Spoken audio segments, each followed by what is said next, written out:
आज फागु पूर्णिमा। विगतका वर्ष चाहिँ विभिन्न ठाउँमा रङहरूको पर्व होली मनाइँदै होलीले रङ्गियो बसन्तपुर। बानेश्वरमा छक्का पञ्जा 4 को टिमले मनायो होली। पर्यटकीय नगरी पोखरामा होलीको उल्लास। विदेशी पर्यटकले पनि रङ खेलेर मनायो होली। संक्रमणकालीन न्याय सम्बन्धी विधेयक संसदमा लैजाने 9 दलको निर्णय। सत्ता बाँडफाँड राष्ट्रपति निर्वाचनपछि दुर्गा प्रसाईको अभियानप्रति ध्यानाकर्षण। सत्तारूढ 9 दलीय गठबन्धनको बैठकले अन्य के निर्णय गर्यो त यसको बारेमा पुरै जानकारी। माओवादीले अदालतमाथि हस्तक्षेप गर्न खोजेको उच्च बारको आरोप। देव गुरुङको विज्ञप्तिको भर्सना। राष्ट्रपतिको निर्वाचनका लागि आज मध्यरातिदेखि प्रचार प्रसार निषेध। देशभरका एमाले सांसद काठमाडौँमा सुभाष नेमवाङलाई राष्ट्रपति जिताउन पार्टीको प्रशिक्षण। झलनाथ खनाललाई भेट्न डल्लु पुगे राष्ट्रपतिका उम्मेद्वार रामचन्द्र पौडेल। प्रधानमन्त्री पुष्पकमल दाहाल प्रचण्डले गरे सरोज उपाध्याय प्रति श्रद्धाञ्जली अर्पण। तपाईमा मानवीयता छ कि नाइ भन्दै पोखराका मेयर धनराज आचार्यलाई वडा नम्बर 4 का अध्यक्ष देवकृष्ण पराजुलीको प्रश्न। जनयुद्धकालीन मुद्दा टीआरसीले हेर्ने हो, नियमित अदालतले होइन भन्दै बाबुराम भट्टराईको स्पष्टीकरण। भैरहवामा 17 वर्षपछि आईसीपी निर्माण प्रक्रिया सुरु। भारततर्फको अझै अनिश्चित। आज टोणीखेलमा गुरुमापा राक्षसलाई भात खुवाउने जात्रा मनाइँदै। कतारकी राजकुमारी अल्थानी हिमाल चढ्न म्याग्दीमा। अनलाइनमा लगानी गरे दोब्बर नाफा हुन्छ भन्दै ठगी गर्ने एकजना काठमाडौँबाट पक्राउ। रोजगारीका लागि दुबई पुगेका अर्घखाँचीका जीवनको बिचल्ली। बङ्गलादेशमा रोहिङ्ग्या शिविरमा भीषण आग लागि 2000 भन्दा धेरै घर जले। 12,000 मानिस घरबार विहीन। चीनले रक्षा बजेट बढाएर 7.2% पुर्यायो। र क्यानाडामा टिकटकमाथि प्रतिबन्ध। चीनले थप्यो चिप निर्माणमा लगानी।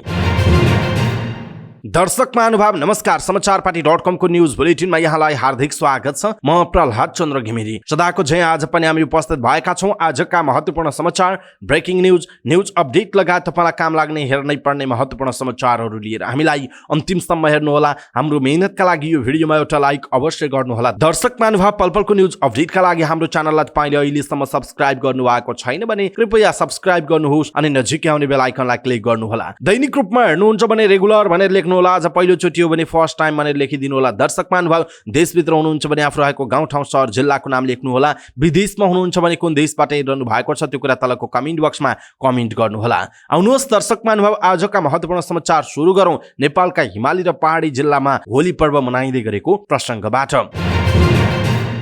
फाल्गु पूर्णिमा अर्थात् होली आज विगतका वर्ष झैं नेपालका पहाडी र हिमाली जिल्लामा हर्षोल्लासका साथ मनाइएको छ र तराईका जिल्लाहरूमा भोलि मनाइँदैछ। विगत झैं बसन्तपुरमा होलीको हर्षोल्लास छाएको छ। विशेष गरी युवा युवतीले रौनक थपेका छन्। नेपाल घुम्न आएका विदेशी नागरिक पनि सँगसँगै खुसी साटासाट गर्न पुगेका छन्। भिडभाड, नाचगान र रङले बसन्तपुर रङ्गिएको छ। मध्याह्नदेखि भिड बढ्दो छ। युवा युवतीको भिडले असनको इन्द्रचोक काल भैरव मन्दिरका सिँढीहरू खच्चाखच हुनुका साथै रङहरूले सजिएका छन्। ठेलमठेल र हुटिङका बीच ह्याप्पी होलीका चर्का स्वरले गुन्जिएको छ बसन्तपुर। त्यस्तै गरी काठमाडौँका विभिन्न ठाउँहरूमा पनि होलीको हर्षोल्लास छाएको छ। यसैबीच छक्का पञ्जा 4 टोलीले होली विशेष कार्यक्रम गरेको छ। नयाँ बानेश्वरमा 100 दर्शकमाझ होली विशेष कार्यक्रम गरिएको हो। चलचित्रको प्रमोसन स्वरूप होली कार्यक्रम गरिएको जनाइएको छ। नयाँ बानेश्वर व्यापार व्यवसायी संघ र रेडियो अडियोको आयोजनामा छक्का पञ्जा 4 सद्भाव होली कार्यक्रम राखिएको थियो। कार्यक्रममा दीपक राज गिरी, दीपाश्री निरौला, निर्मल शर्मा, केदार घिमिरे, माग्नेबुढा, राज आचार्य लगायतका कलाकारहरूले सांगीतिक प्रस्तुति पस्किएका थिए। कलाकारहरूको प्रस्तुतिमा दर्शकहरूले पनि माहौल तताएका थिए। फागुन 19 गते शुक्रबारबाट देशभर छक्का पञ्जा 4 चलचित्र प्रदर्शन भइरहेको छ।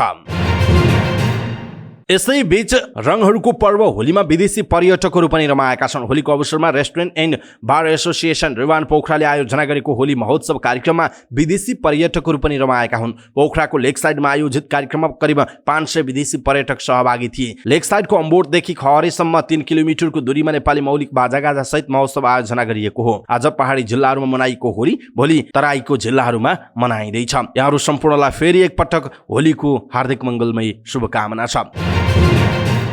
9 दलीय गठबन्धनको बैठकले संक्रमणकालीन न्याय सम्बन्धी विधेयक संसदमा लैजाने निर्णय गरेको छ। पछिल्लो समय संविधान विपरीत गतिविधि भइरहेको भन्दै गठबन्धन बैठकमा त्यसमा ध्यानाकर्षण भएको नेपाली कांग्रेसका प्रमुख सचेतक रमेश लेखकले बताउनुभयो। यो व्यवस्था र संविधानका विरुद्ध भइरहेका गतिविधिहरूलाई निरुत्साहित गर्नुपर्ने निर्णय भएको लेखकले बताउनु भएको छ। उहाँले दुर्गा प्रसाईले गरेका गतिविधितर्फ संकेत गर्दै यस्तो बताउनुभयो। संक्रमणकालीन न्याय सम्बन्धी विधेयक यसै संसदमा लगिने लेखकको भनाइ छ। पीडित परिवारलाई ध्यान दिएर कानून पनि बनाउने र आयोगहरू पनि बनाउन अगाडि बढ्ने निर्णय भएको उहाँले बताउनुभयो। अदालतले प्रधानमन्त्री विरुद्धको रिट दर्ता गर्न अनुमति दिएको विषयमा बैठकमा के भयो भन्ने सञ्चारकर्मीको प्रश्नमा उहाँले भन्नुभयो, अदालतले पनि सहयोगी भूमिका निर्वाह गर्छ भन्ने हामीलाई विश्वास लागेको छ। संक्रमणकालीन विषय भनेको सबैको साझा विषय हो नि, यसमा अदालतले पनि सहयोगी भूमिका खेल्छ भन्ने छ। उहाँले सत्ता बाँडफाँडको विषय राष्ट्रपतिको निर्वाचनपछि छलफल हुने बताउनु भएको छ।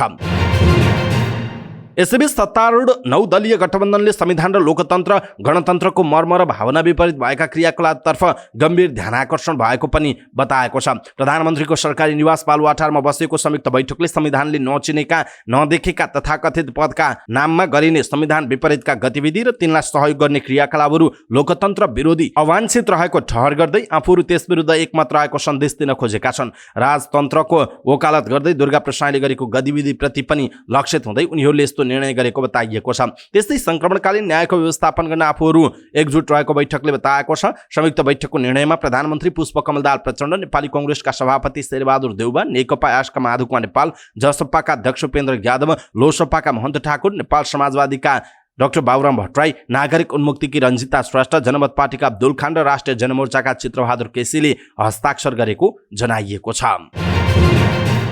माओवादी केन्द्रका अध्यक्ष तथा प्रधानमन्त्री पुष्पकमल दाहाल प्रचण्ड विरुद्धको रिट दर्ता गर्न दिनु भन्ने सर्वोच्च अदालतको आदेश विरुद्ध माओवादी पार्टीका महासचिव देव गुरुङले जारी गरेको विज्ञप्तिप्रति उच्च अदालत बार एसोसिएसन पाटनले आपत्ति जनाएको छ। उच्च बारका सचिव रविन्द्र कुमार ढुङ्गानाले विज्ञप्ति जारी गर्दै न्यायाधीशहरूको नाम समेत उल्लेख गरी न्यायपालिकाप्रति हस्तक्षेप गर्ने अभिप्रायले सर्वोच्च अदालतमा विचाराधीन विषयमा विज्ञप्ति जारी गरेको भन्दै भर्त्सना गरिएको छ। विज्ञप्तिमा भनिएको छ, राज्य सञ्चालनको जिम्मेवार भूमिकामा रहेको राजनैतिक दलको तर्फबाट स्वतन्त्र न्यायपालिका एवं शक्ति पृथकीकरण सिद्धान्त विपरीत गैर जिम्मेवारीपूर्ण विज्ञप्ति प्रकाशित गर्नु तथा अभिव्यक्ति प्रकट गर्नु निन्दनीय विषय भएकाले घोर भर्त्सना गर्दछौं भनिएको छ। माओवादी महासचिव गुरुङले आइतबार विज्ञप्ति जारी गर्दै अदालतको आदेश संविधान र शान्ति सम्झौताको मर्म विपरीत रहेको भन्दै आपत्ति जनाउनु भएको थियो। त्यस लगत्तै बसेको 9 दलीय सत्ता गठबन्धनको बैठकले पनि अदालतलाई धम्की दिने हिसाबले विज्ञप्ति जारी गरेको थियो। निर्वाचन आयोगले फागुन 25 मा हुने राष्ट्रपतिको निर्वाचनका लागि आज राति 12 बजेदेखि प्रचार प्रसार निश्चितको अवधि कायम रहने जनाएको छ। आयोगले फागुन 22 गते मध्यरातिदेखि फागुन 25 गते मतदान केन्द्र बन्द नभएसम्म प्रचार प्रसार निश्चितको अवधि कायम रहने जनाएको छ। निर्वाचनका लागि आयोगले निर्वाचन आयोग ऐन 2073 को दफा 22 ले दिएको अधिकार प्रयोग गरी आयोगले 2079 फागुन 17 गतेदेखि चैत 5 गतेसम्म कायम रहने गरी निर्वाचन आचार संहिता 2079 जारी गरिएको छ। निर्वाचनलाई स्वच्छ, स्वतन्त्र, निष्पक्ष, विश्वसनीय, पारदर्शी तथा भयमुक्त वातावरणमा सम्पन्न गर्न मतदान हुने दिनको अघिल्लो 48 घण्टादेखि मतदानको दिन मतदान केन्द्र बन्द नहुन्जेलसम्म प्रचार प्रसार निषेधको अवधि लागू हुने आचार संहिता 2079 मा व्यवस्था गरिएको छ। निर्वाचन कसुर तथा सजाय ऐन 2073 को दफा 24 को 5 तथा निर्वाचन आचार संहिता 2079 को दफा 17 बमोजिम उक्त अवधिमा निर्वाचन प्रचार प्रसार लगायत कुनै पनि प्रचारका छलफल, अन्तर्क्रिया, सभा सम्मेलन, कार्यशाला, गोष्ठी आदि गर्न नपाइने जनाइएको छ। 3 दिनपछिको राष्ट्रपतिको निर्वाचनका लागि नेकपा एमाले सांसदहरूलाई प्रशिक्षण सुरु गरेको छ। प्रतिनिधि सभा, राष्ट्रिय सभा तथा प्रदेश सभा सांसदहरू काठमाडौँमा भेला भएका छन्। प्रशिक्षण कार्यक्रममा अध्यक्ष ओली सहित उपाध्यक्ष विष्णु पौडेल, महासचिव शंकर पोखरेल, उपमहासचिव पृथ्वी सुब्बा गुरुङ, सचिव गोकर्ण विष्ट, टोपबहादुर रायमाझी लगायतका नेता सहभागी छन्। एमाले राष्ट्रपतिमा सुभाष नेम्वाङलाई उम्मेदवार बनाएको छ। नेम्वाङसँग 9 दलीय गठबन्धनको तर्फबाट कांग्रेसका वरिष्ठ नेता रामचन्द्र पौडेल प्रतिस्पर्धामा रहनु भएको छ। राष्ट्रपतिको निर्वाचन नजिकिँदै गर्दा नेपाली कांग्रेसका उम्मेदवार रामचन्द्र पौडेलले सक्रियता बढाउनु भएको छ। फागुन 25 गते हुन गइरहेको निर्वाचनमा राष्ट्रपति पदका उम्मेदवार एवं नेपाली कांग्रेसका वरिष्ठ नेता रामचन्द्र पौडेलले सक्रियता बढाउनु भएको हो। राष्ट्रपतिका उम्मेदवार पौडेलले नेकपा एकीकृत समाजवादीका सम्मानित नेता झलनाथ खनालसँग भेट गरेर आफ्नो पक्षमा मत माग्नु भएको छ। नेता खनाललाई भेट्न वरिष्ठ नेता पौडेल खनाल निवास डल्लो पुग्नु भएको थियो। 8 दलको साझा उम्मेदवार पौडेल र खनाल बीचको भेटका क्रममा दुई नेताबीच समसामयिक राजनीतिक विषय र राष्ट्रपति निर्वाचनका विषयमा छलफल भएको नेता पौडेलको सचिवालयले जनाएको छ। प्रधानमन्त्री पुष्पकमल दाहाल प्रचण्डले नेकपा एकीकृत समाजवादीका नेता सरोज कुमार उपाध्याय प्रति श्रद्धाञ्जली अर्पण गर्नु भएको छ। गत शनिबार काठमाडौँको शङ्खमूल स्थित एक रेस्टुरेन्टको 6 तला माथिबाट खसेर उपाध्यायको निधन भएको थियो। उपाध्याय एकीकृत समाजवादीका अध्यक्ष माधुकुवा नेपालका भाइ हुनुहुन्छ। एकीकृत समाजवादीको पार्टी कार्यालय आलोकनगरमा पुगेर प्रधानमन्त्री प्रचण्डले उपाध्याय प्रति श्रद्धाञ्जली अर्पण गर्नुभयो। उहाँले माधव नेपाल सहित सम्पूर्ण परिवारजनमा समवेदना पनि प्रकट गरेको प्रधानमन्त्रीको सचिवालयले जनाएको छ। आज अन्त्येष्टि गर्नुअघि अन्तिम श्रद्धाञ्जलीका लागि पार्थिव शरीरलाई पार्टी कार्यालयमा राखिएको थियो। पोखरा महानगरपालिकाका मेयर धनराज आचार्यलाई पोखरा वडा नम्बर 4 का वडा अध्यक्षले मानवीयताको प्रश्न उठाउँदै स्टाटस लेखेका छन्। वडा अध्यक्ष देवकृष्ण पराजुलीले मेयर आचार्यलाई धनराज आचार्यज्यू हजुरमा मानवीयता छ कि छैन भनेर प्रश्न गर्दै सामाजिक सञ्जालमा स्टाटस लेख्नु भएको हो। मेयरको मन खुसी आफूले चाय बालुवामा पानी हाल्न तयार महानगरको नगरसभा सदस्यको दुःखद निधन हुँदा मुखले ठिक्क मात्र हिजो हामीले नै झण्डा बोकेर आज सत्तामा पुर्याएको वरदान बदल्ला अविस्ता बन्न पुग्यो। वडा अध्यक्ष पराजुलीले स्टाटसमा आएका प्रश्नहरूलाई जवाफ दिँदै लेख्नु भएको छ। वडा अध्यक्ष पराजुलीले मेयर धनराज आचार्यले पपुलारिटीका कामहरूमा केन्द्रित रहेकाले स्टाटस लेखेको बताउनु भयो। हाम्रा वडा सदस्य बितेका बेला नै विशेष नगरसभा पनि बस्यो। मैले पनि मेयर साहबलाई भने काजक्रिया खर्च आवश्यक छ, उहाँको घरको आर्थिक अवस्था अत्यन्त दयनीय छ। मैले यो कुरा भन्दा गर्न पर्छ र भने जस्तो गर्नुभयो। आफै शोक सभामा सहभागी हुनुभएको बुझ्नु भएको मान्छे राजनीतिक हिसाबले हेर्नुभयो कि जस्तो मलाई लाग्छ। समग्र महानगरको अभिभावकको भूमिका भएन भन्ने मलाई लागेको हो। यही विषयमा मैले स्टाटस लेखेको हुँ, वडा अध्यक्ष पराजुलीले भन्नुभएको छ। नेपाल समाजवादी पार्टीका अध्यक्ष बाबुराम भट्टराईले बहालवाला प्रधानमन्त्रीलाई मुद्दा लगाउन पाउने तर जनयुद्धकालीन मुद्दा नियमित अदालतले हेर्न नमिल्ने बताउनु भएको छ। सामाजिक सञ्जालबाट स्पष्टीकरण दिँदै अध्यक्ष भट्टराईले आफ्नो हिजोको अभिव्यक्तिमा स्पष्टीकरण दिने क्रममा यस्तो धारणा दिनुभएको हो। सानो स्पष्टीकरण, बहालवाला प्रमालाई मुद्दा लगाउनै पाइन्न भनेको होइन, मजाले पाइन्छ। म आफै प्रमा हुँदा थुप्रै मुद्दा खेपेको छु, अदालतमा हाजिर भएको छु, भट्टराईले भन्नुभएको छ। तर शान्ति सम्झौता अनुसार जनयुद्धकालीन मुद्दा टीआरसीले हेर्ने हो, नियमित अदालतले होइन। प्रम प्रचण्डको हकमा पनि त्यही हो, आवेग होइन विवेकले काम गरौँ, उहाँको भनाइ छ। गत शुक्रबार सर्वोच्च अदालतले फौजदारी मुद्दामा प्रधानमन्त्री पुष्पकमल दाहाल प्रचण्डलाई मुद्दा दर्ता गर्न सक्ने आदेश दिएपछि अनेक तर्क वितर्क भइरहेका बेला माओवादी नेताहरूले त्यसको प्रतिवाद गरेका थिए। सत्तारूढ 9 दलले जनयुद्धकालीन अर्थात् संक्रमणकालीन मुद्दा अगाडि बढाउन सत्य निरूपण मेलमिलाप आयोगलाई सक्रिय बनाउने निर्णय गरिसकेका छन्। नेपाल भारत सीमा क्षेत्रमा व्यापार सहज बनाउन 2064 सालमा देशका 4 प्रमुख नाकामा आईसीपी इन्टिग्रेटेड चेक पोस्ट निर्माण गर्ने सम्झौता भएको थियो। वीरगञ्ज र विराटनगरमा आईसीपी निर्माण भई सञ्चालनमा आएको छ। नेपालगञ्जमा पनि निर्माण पूरा भएर सञ्चालनको अन्तिम चरणमा छ। तर 17 वर्षसम्म भारतीय पक्षले जग्गा अधिग्रहण गर्न नसक्दा भैरहवामा आईसीपी निर्माण रोकिएको थियो। 2 साता अघि नेपाल सरकारले भारतीय निर्माण कम्पनीलाई निर्माण स्थलको जमिन हस्तान्तरण गरेको छ। यससँगै भैरहवामा आईसीपी निर्माण प्रक्रिया अगाडि बढ्ने निश्चित भएको छ। नेपाल भारत दुवैतिर नाका वारपार निर्माण गरिने आईसीपी को मुख्य उद्देश्य दुई देशबीचको व्यापार वाणिज्यलाई सहज बनाउनु हो। यसमा भन्सार, बैंक, अत्याधुनिक प्लान्ट तथा पशु क्वारेन्टिन, भन्सार, प्रयोगशाला लगायतका आवश्यक सुविधा एकै थलोमा उपलब्ध हुनेछ। सम्झौता अनुरूप नेपालतर्फ तत्कालै जमिन अधिग्रहण गरिए पनि भारततर्फ बाक्लो बस्ती भएको ठाउँमा आईसीपी निर्माण गर्नुपर्ने भएपछि स्थानीयले जग्गा दिन मानेका थिएनन्। भैरहवामा नेपालतर्फ 52 बिघा जमिन वर्षौं अघि अधिग्रहण गरिएको थियो। सन् 2005 मा नेपाल भारत सरकार बीच आयोजनाका लागि नेपालतर्फ आवश्यक पर्ने जमिन बाहेक प्राविधिक सहितको सम्पूर्ण निर्माण कार्य भारत सरकारको लगानीमा गर्ने सम्झौता भएको थियो। नेपाल सरकारले भारतीय company KSM Wasir Mohammad and sons Lucknow र कन्सल्टेन्ट राइट्स कम्पनीलाई नेपालतर्फको जमिन हस्तान्तरण गरेसँगै उसले गोदामघर, कार्यालय र कर्मचारी आवास क्रिया गरी 4 वटा भवन निर्माण थालेको जनाइएको छ। तर भारततर्फको जमिन अझै पनि अनिश्चित भएको जनाइएको छ। काठमाडौँ किल्ला घलका स्थानीय बासिन्दाले आज बेलुकी गुरुमापा राक्षसलाई भात खुवाउने जात मनाउँदैछन्। हरेक वर्ष फागु पूर्णिमाको रातमा काठमाडौँको टुँडीखेलमा गुरुमापालाई भात खुवाउने जात्रा मनाउने परम्परा छ।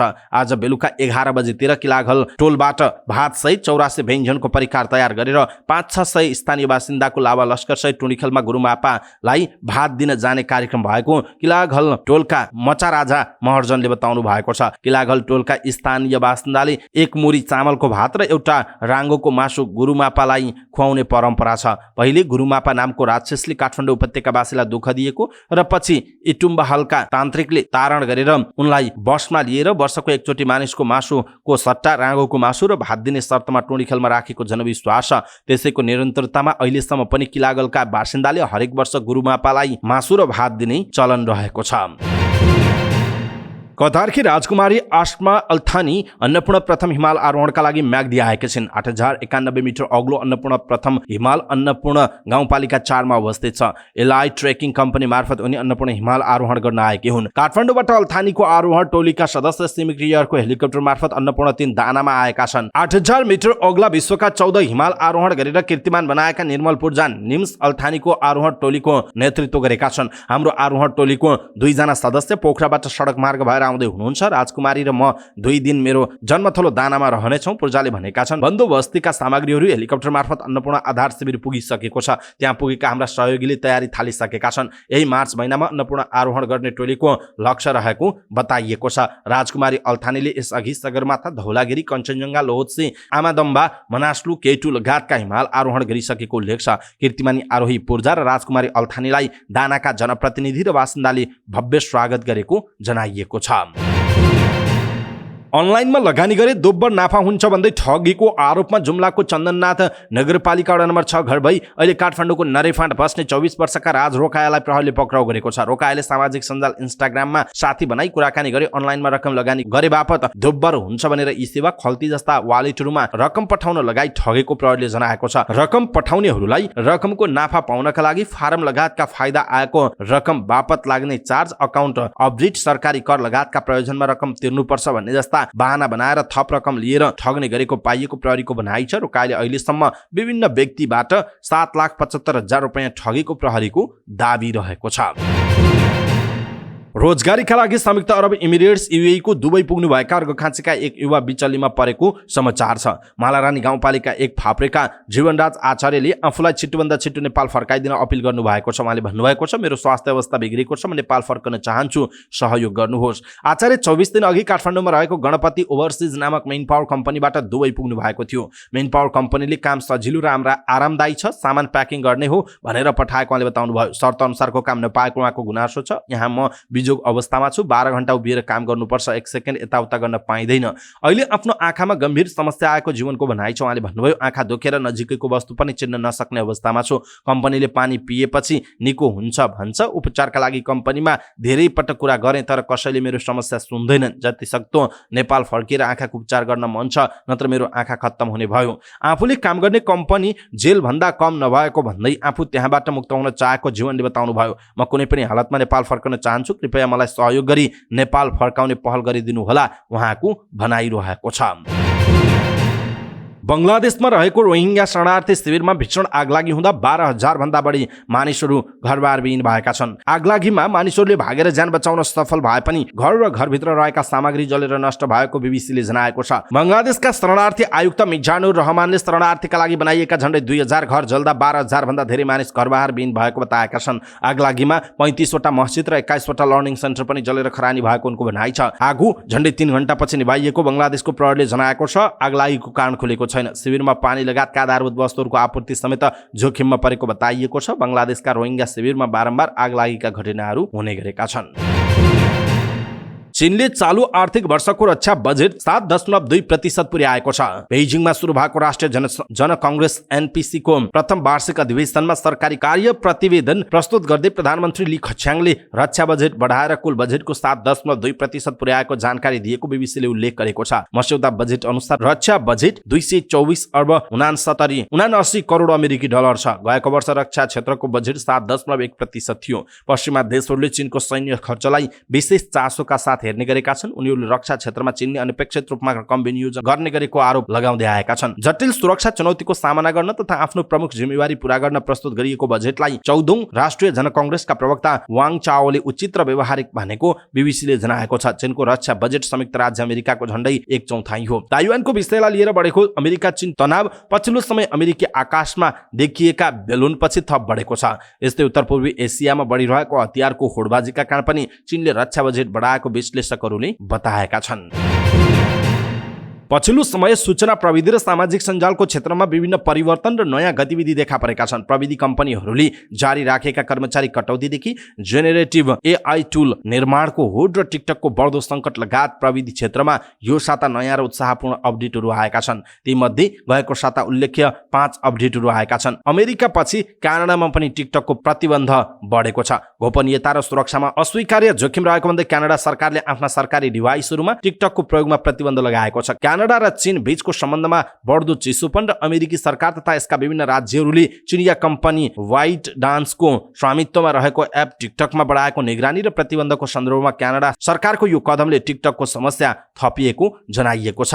यसैबीच चर्चित प्रविधि कम्पनीहरूले केही साता यता सुरु गरेको कर्मचारी कटौतीको श्रृङ्खला फेब्रुअरी महिनामा पनि जारी रहेको छ, जसमा झन्डै 28,000 जनाले आफ्नो रोजगारी गुमाएको विज्ञहरूको अनुमान छ। प्रविधि कम्पनीहरूको कर्मचारी कटौतीको क्रम पनि जारी रहेको छ। त्यस्तै अमेरिकाको नियन्त्रण प्रयासपछि चीनले चिप निर्माणमा लगानी थपेको बताइएको छ। अमेरिकाको एक ऐन मार्फत सेमिकन्डक्टर चिपहरूको उत्पादन र बजार नियन्त्रणको प्रयास अगाडि बढाएपछि चीनले आफ्ना चिप निर्माता कम्पनीहरूलाई आत्मनिर्भर बनाउने पहलस्वरूप आक्रामक लगानी थपेको छ।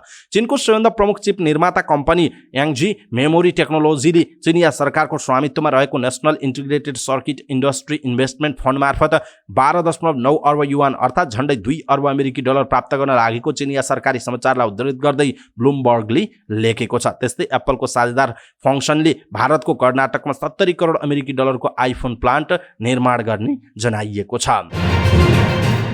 हवस् त दर्शक महानुभाव, आजका महत्त्वपूर्ण समाचार, ब्रेकिङ न्यूज अपडेट लगायत तपाईँलाई काम लाग्ने हेर्नै पर्ने महत्त्वपूर्ण समाचारहरू यति नै। हामीले प्रस्तुत गरेका समाचारहरूप्रति तपाईँको धारणा के छ? आफ्नो धारणा तलको कमेन्ट बक्समा कमेन्ट गर्नुहोला। हाम्रो मेहनतका लागि यो भिडियोमा एउटा सानो लाइक अवश्य गर्नुहोला। दर्शक महानुभाव, पलपलको न्युज अपडेटका लागि हाम्रो च्यानललाई तपाईँले अहिलेसम्म सब्स्क्राइब गर्नुभएको छैन भने कृपया सब्स्क्राइब गर्नुहोस् अनि नजिकै आउने बेल आइकनलाई क्लिक गर्नुहोला। पलपलको न्युज अपडेटका साथ फेरि हाम्रो भेट हुनेछ। तपाईँ समाचार पार्टी हेर्दै गर्नुहोस्। नमस्कार।